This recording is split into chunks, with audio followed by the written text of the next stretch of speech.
तो student practice set 2.1 का एक वेरी इंपॉर्टेंट क्वेश्चन नंबर 9 है, जो कि जब भी आपको एग्जाम में आएगा 4 मार्क्स के लिए आ सकता है। तो इसमें आपको एक ट्रायंगल गिवन है जो कि राइट एंगल ट्रायंगल है, ट्रायंगल PRQ, एंगल आर उसका 90 डिग्री है।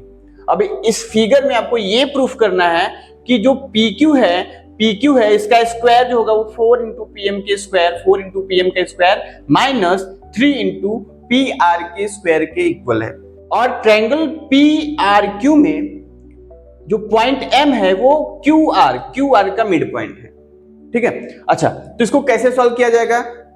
तो इसको सॉल्व करने के लिए सबसे पहले हमें यहाँ पे ध्यान देना है कि यहाँ पे राइट एंगल ट्रायंगल कहाँ पे है और पाइथागोरस थ्योरम हम किस ट्रायंगल में अप्लाई कर सकते हैं। ठीक है, अब यहाँ पे एक ट्रायंगल बन रहा है जो कि ट्रायंगल PRQ जो आपका ओरिजिनल ट्रायंगल है, जो कि आपको राइट एंगल ट्रायंगल है। यहाँ पे एक बार पाइथागोरस थ्योरम अप्लाई कर सकते हैं। दूसरा एक ट्रायंगल और है PRM, यहाँ तक PRM, ये छोटा वाला ट्रायंगल, ये भी एक राइट एंगल ट्रायंगल है, तो यहाँ पे हम पाइथागोरस थ्योरम अप्लाई कर सकते हैं। तो चलो अब in figure PRM, triangle PRM में, इन ट्रायंगल PRM, जो ट्रायंगल PRM है इसमें जो एंगल है PRM वो कितने का है? 90 डिग्री का। ये आपको गिवन है। ठीक है, ये आपको गिवन। ठीक है, अब ये जब ट्रायंगल PRM में एंगल PRM 90 डिग्री है, तो क्या अब यहाँ पे हम right angle Pythagoras theorem apply कर सकते हैं? तो पाइथागोरस में 90 के जस्ट अपोजिट साइड हाइपोटेनियस तो कौन है? PM। तो देयरफॉर लिख सकते हैं PM का स्क्वायर इक्वल PR का स्क्वायर प्लस RM का स्क्वायर। ये हम with the help of Pythagoras theorem हम यहाँ पे लिख सकते हैं। तो बाय पाइथागोरस थ्योरम, तो पाइथागोरस थ्योरम से हमने यहाँ लिख दिया ये। ठीक है, तो PM का square side opposite to 90 degree इसका स्क्वायर इक्वल PR का स्क्वायर प्लस RM का स्क्वायर। ठीक है, तो अभी हम यहाँ पे RM की वैल्यू फाइंड कर सकते हैं क्योंकि हमें बाद में यूज होने वाला है। तो देयरफॉर लिख सकते हैं कि RM का स्क्वायर इक्वल होगा, RM का स्क्वायर जो होगा वो PR की साइड लेके आओगे तो PM का स्क्वायर माइनस PR का स्क्वायर। ये इसे क्वेश्चन नंबर 1 दे देते हैं, बाद में हम इसको यूज करेंगे। ठीक है, तो RM का स्क्वायर मिल गया हमें, PM का स्क्वायर माइनस PR का स्क्वायर, इसे क्वेश्चन नंबर 1 दिया। अब सेम हम देखते हैं कि जो आपका जो फिगर है उसमें दूसरा एक राइट एंगल ट्रायंगल कौन है? दूसरा एक राइट एंगल ट्रायंगल है यहाँ पे PRQ। अब उस ट्रायंगल में PRQ ट्रायंगल में हम फिर से अगेन पाइथागोरस थ्योरम अप्लाई करेंगे। तो again in triangle PRQ, angle PRQ आपका 90 डिग्री गिवन ही है, एंगल PRQ कितने का है? 90 डिग्री का। ठीक है, तो देयरफॉर यहाँ पे हम पाइथागोरस थ्योरम अप्लाई कर सकते हैं। तो PRQ में 90 के अपोजिट साइड कौन है? PQ। हाइपोटेनस कौन है? PQ। तो हाइपोटेनस का स्क्वायर इक्वल परपेंडिकुलर जो है PR का स्क्वायर प्लस RQ का स्क्वायर। ये हमने पाइथागोरस थ्योरम से यहाँ पे इसको लिख दिया बाय पाइथागोरस थ्योरम। ठीक है,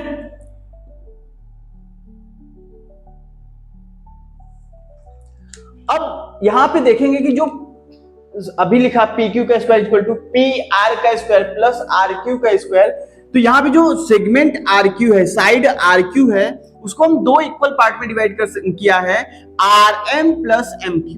दो सेगमेंट में डिवाइड किया है, एक RM plus MQ। RM plus MQ करने से हमें RQ मिलेगा।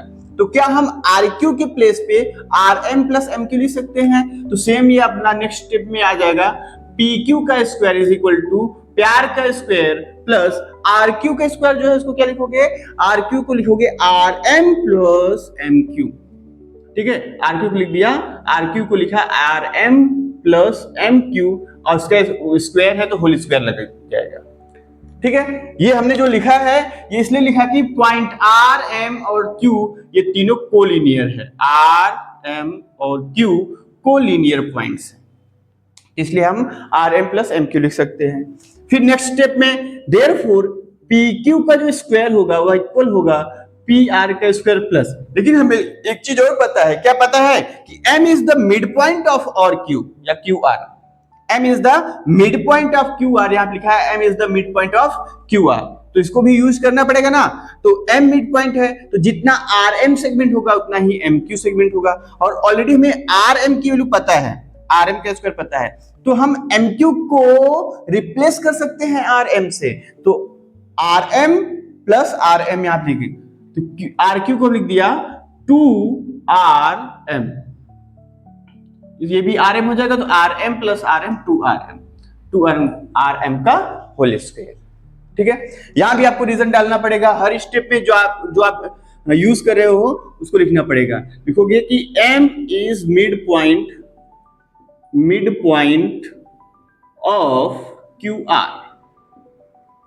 ठीक है, तो आगे पी क्यू का square is equal to P R का स्क्वायर प्लस इसका स्क्वायर करो, 2 का 2rm का स्क्वायर करोगे तो स्क्वायर इस पर भी आएगा इस पर भी आएगा, तो 4 इंटू आर एम का स्क्वायर, 4 इंटू आर एम का स्क्वायर।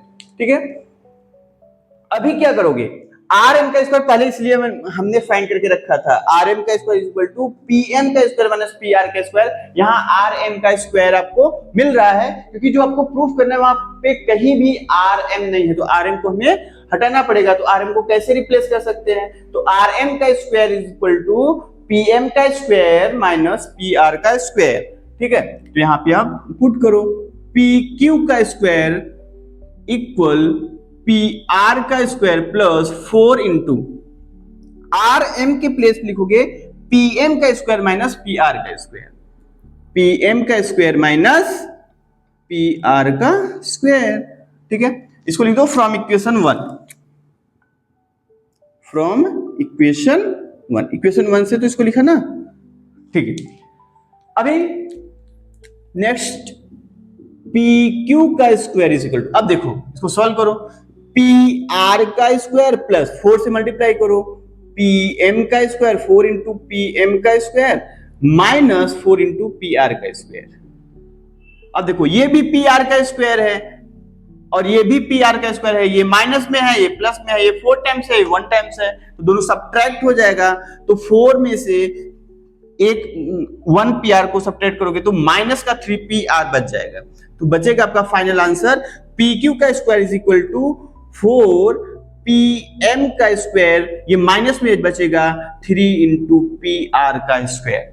अभी आप मैच कर, जो फाइनल आंसर आपके ये आया है, क्या ये वही है क्या जो आपको प्रूफ करना था, तो पी क्यू का square equal 4 into P M का square minus 3 into P R का स्क्वायर।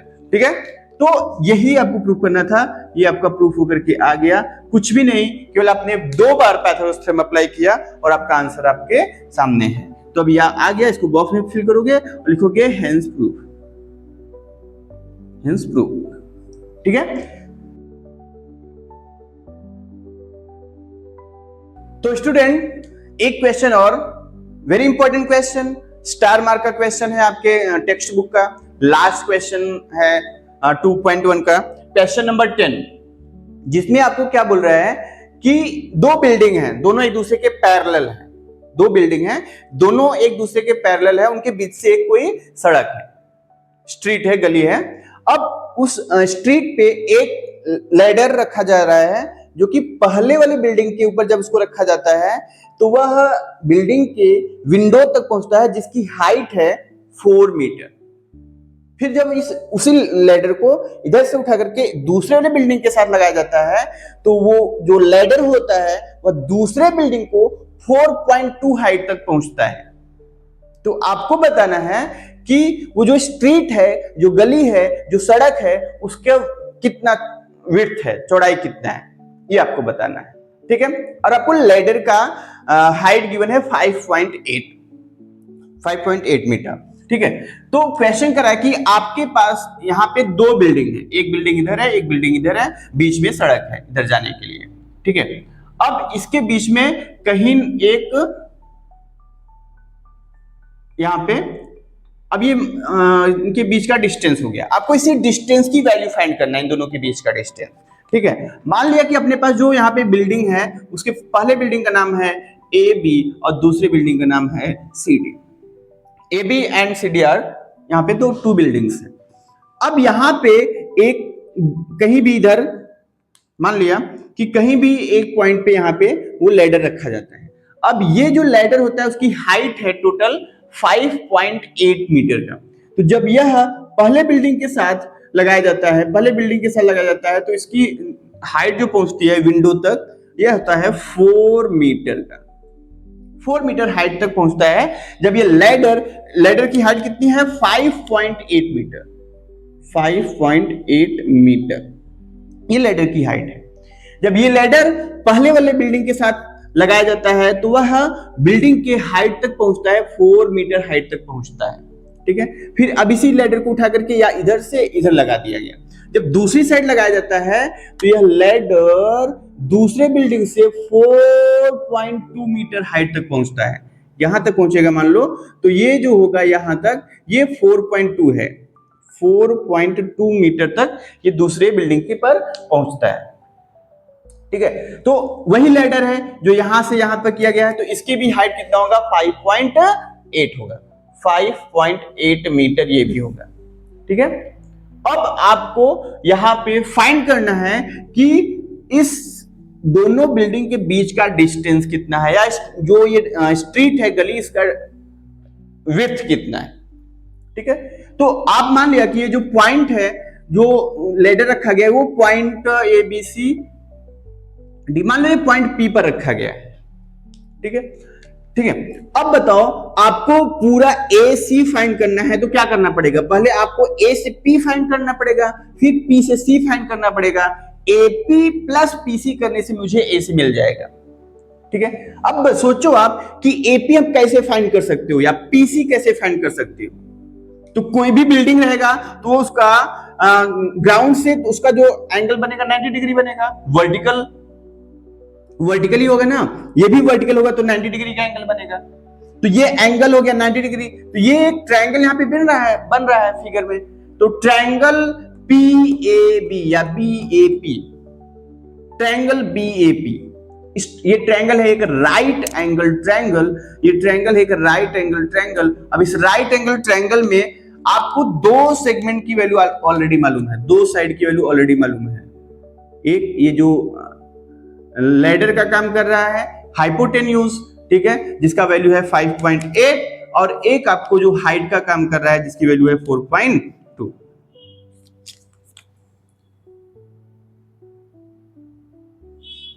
ठीक है, आपको दो वैल्यूज आपको मालूम है ऑलरेडी।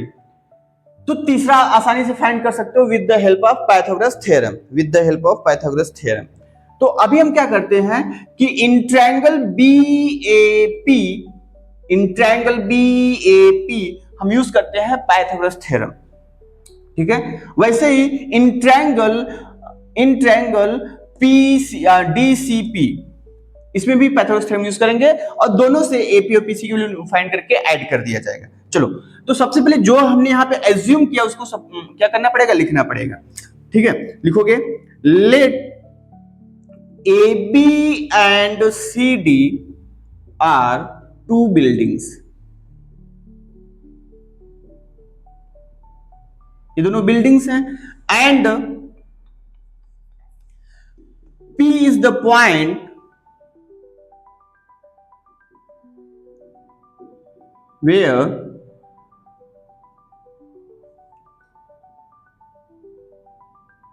ladder is placed। ठीक है, अब देखोगे कि इन फिगर आपको क्या क्या मिलने वाला है।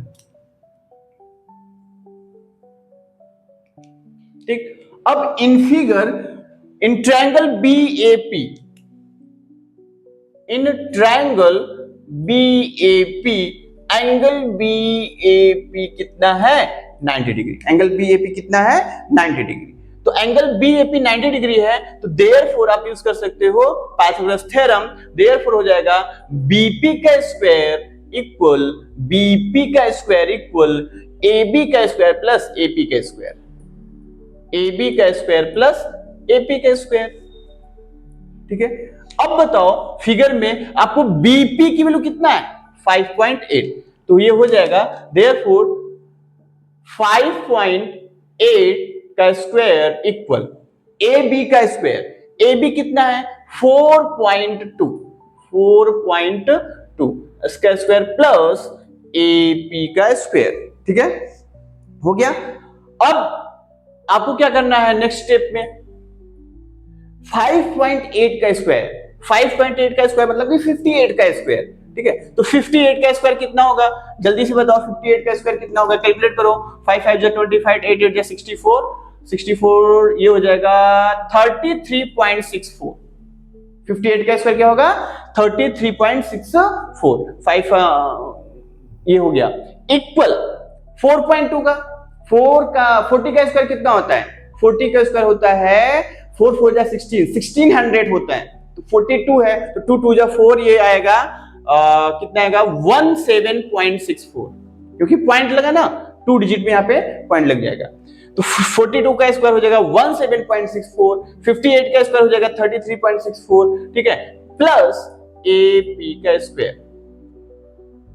क्लियर? अभी क्या करो आप सब्ट्रैक्ट करो, आपको एपी फाइंड करना है, देयरफॉर एपी का स्क्वायर इज इक्वल टू 33.64 माइनस 17.64। सब्ट्रैक्ट करके देखो कितना आ रहा है, एपी का स्क्वायर कितना आ रहा है, देयरफॉर एपी का स्क्वायर कितना आ रहा है, जल्दी से देखो कितना आ रहा है। सब्ट्रैक्ट 64 64 0 हुआ, पॉइंट हुआ 13 माइनस 7 61।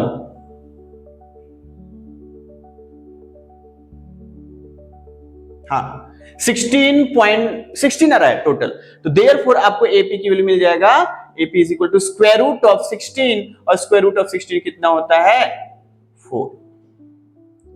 4 मीटर। आपको एक वैल्यू तो मिल गया 4 मीटर, आपको ए से लेकर के पी तक का डिस्टेंस मिल गया कितना 4 मीटर, ये हो गया आपको 4 मीटर। ठीक है, आपको एक डिस्टेंस मिल गया 4 मीटर। अभी आपको क्या करना है सेम, अब क्या करना, अभी इस साइड हमने सॉल्व किया, अभी इस वाले ट्रायंगल में, ट्रायंगल डीसीपी में भी सॉल्व करना है सेम क्या पाइथागोरस थ्योरम अगेन। अच्छा यहां पे लिखोगे बाय पाइथागोरस थ्योरम,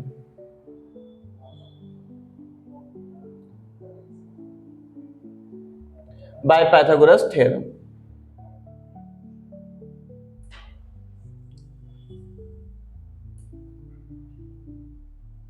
ठीक है, अभी दूसरा ट्रायंगल कौन है, दूसरा ट्रायंगल है ट्रायंगल डीसीपी, तो same again in triangle DCP, in triangle DCP कौन सा एंगल 90 डिग्री का है, सी एंगल, तो angle DCP is equal to 90 degree, therefore Pythagoras theorem लगाओ जल्दी से। 90 के जस्ट अपोजिट साइड कौन है, पीडी, प्रिपरेशन डे, पीडी का स्क्वायर इज इक्वल टू कितना होगा पीसी का स्क्वायर प्लस सीडी का स्क्वायर, पीसी का स्क्वायर प्लस सीडी का स्क्वायर, कैसे लिखा बाय पाइथागोरस थ्योरम। ठीक है, बाय पाइथागोरस थ्योरम। अभी बताओ पीडी की वैल्यू कितना है, क्योंकि लेडर तो सेम है, यही लेडर इधर से इधर गया था, तो 5.8 इसका भी वैल्यू होगा, तो 5.8 का स्क्वायर, पीडी आपका आया 5.8 का स्क्वायर इक्वल पीसी तो फाइंड करना था, प्लस सीडी कितना है 4 का स्क्वायर, 4 का स्क्वायर मैं फ्लो में डायरेक्ट उसका स्क्वायर ही लिख दिया, तो 4 का स्क्वायर आएगा। अभी बताओ सॉल्यूशन, 58 का स्क्वायर ऑलरेडी हमने करके यहाँ पे देखा था, कितना था 33.64 इक्वल पीसी का स्क्वायर प्लस 4 का स्क्वायर कितना होगा 16, 4 का स्क्वायर कितना होगा 16। अच्छा कैलकुलेशन में थोड़ा सा दिमाग लगाओगे ना तो ये बहुत आसान हो जाएगा। ऑलरेडी देखो जब हमने 33.64 को 17.64 से सबट्रैक्ट किया था तो कितना आया था 16। अभी क्या करना है 33.64 को 16 सबट्रैक्ट करना है, बताओ क्या आने वाला है 17.64 आने वाला है।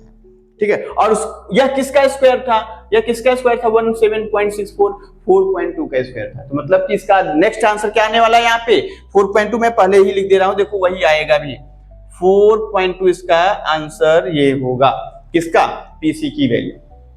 चलो लेकिन हम करके देखते हैं क्या आ रहा है क्या। तो थोड़ा सा नेक्स्ट स्टेप में आएगा क्या, पीसी का स्क्वायर, देयरफॉर पीसी का स्क्वायर इक्वल, देयरफॉर पीसी का स्क्वायर इक्वल 33.64 माइनस 16, 33.64 माइनस का 16, ओके ठीक है।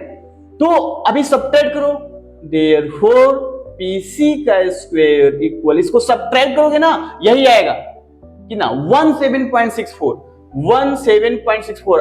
आप लोग वेरीफाई करना, मैं तो डायरेक्ट लिख रहा हूं, आप लोग वेरीफाई करके बताओगे कमेंट में कि क्या आपने, मैंने जो किया वो सही था क्या। अभी क्या करना है, पीसी फाइंड करना है, तो स्क्वायर रूट ऑफ 17.64 और 17.64 का स्क्वायर रूट क्या होगा, 17.64 किसका स्क्वायर है, 17.64 42 का स्क्वायर है, 4.2 का स्क्वायर है, तो इसका भी आंसर आ जाएगा 4.2 मीटर। तो दूसरा आपको आंसर मिल गया 4.2 मीटर पीसी की वैल्यू, इधर पीसी की वैल्यू मिल गया, इधर एपी की वैल्यू मिल गया 4 मीटर।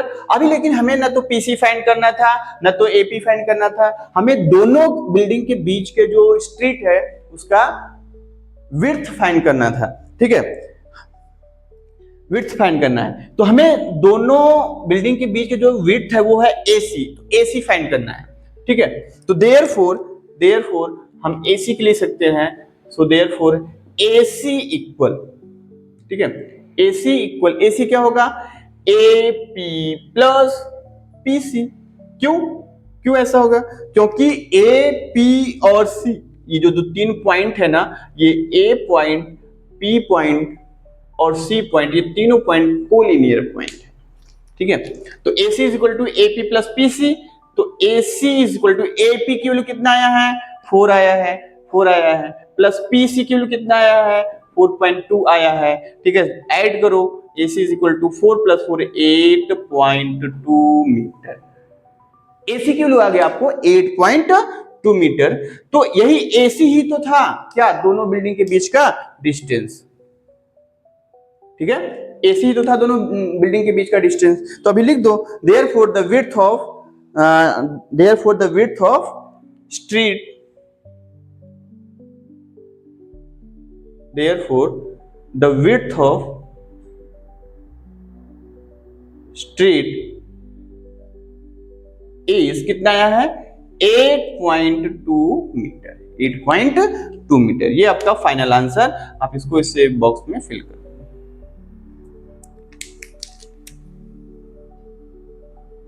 ठीक है। तो आपका जो स्ट्रीट था, दोनों बिल्डिंग के बीच का जो स्ट्रीट था उसका विड्थ कितना आया 8.2 मीटर। कैलकुलेशन थोड़ा सा सॉल्व करने लगोगे तो ऐसा लगेगा कि बहुत हार्ड है, लेकिन जो कैलकुलेशन यहाँ पे है वही कैलकुलेशन यहाँ पे है, बहुत इजी हो जाएगा, आप थोड़ा सा दिमाग लगाओगे तो, ठीक है, दैट्स इट।